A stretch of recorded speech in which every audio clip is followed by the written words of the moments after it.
Hi everyone, this is Asuva, and here's my guide on how to become a better player in the game Gods Unchained. In this video, I will highlight some of the core aspects of the game and what one can do in order to improve their game. So first, about Mulligan, the first action you do in the game Gods Unchained is to take a look at your hand and mulligan any cards that aren't needed.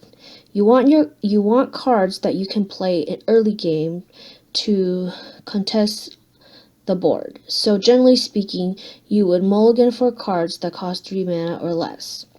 However, there are some situations where you can keep greedier cards that cost more mana if you already have an early drop in your hand. Let's say that you're starting second and you have a 1-drop, 2 drops, and a 4-drop.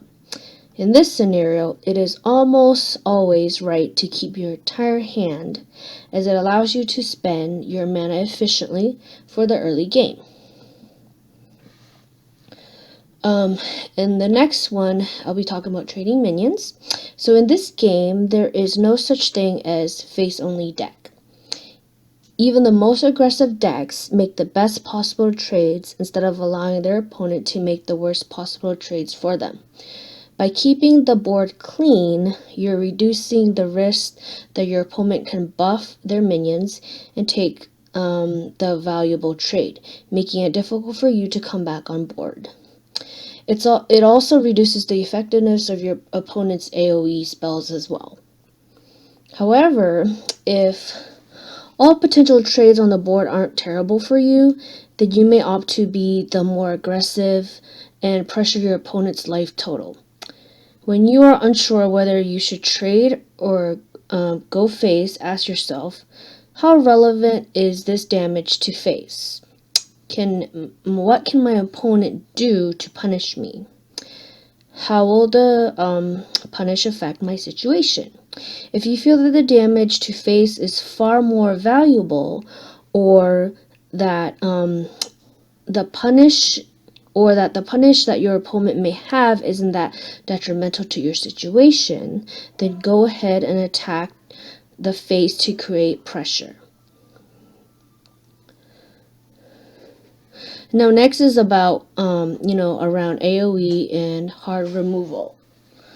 Board clears allows for your opponent to regain control of the board once it's been lost or gain tremendous value. The main way to play around such cards is to not overextend on the board when it's not needed. This means that holding back resources rather than simply playing them on the board for them to die to an AoE. So for example, you know that your magic opponent is going to into mana 7. And you have 3 creatures on your board while the magic has no minions. In this scenario, you have 2 options. You can play minions from your hand that will only get destroyed by an inferno, or you may opt not to play any more minions so that you can easily kill any minion that the magic plays. So being aware of your opponent's class cards and their corresponding board clear is possibly the first step to playing around them. So in conclusion, Gods Unchained is not just a simple game of chance. It is a game that is dedicated by the choices you make. Yes, there may be frustrating games that you feel like you could have done anything to win, but the games where you had a 0% of winning are almost non-existent. Experience and knowledge are key components to all great players. And now that you've been given the proper knowledge and tools to maximize your chances of winning, the only thing left to do is for you to play. So, good luck.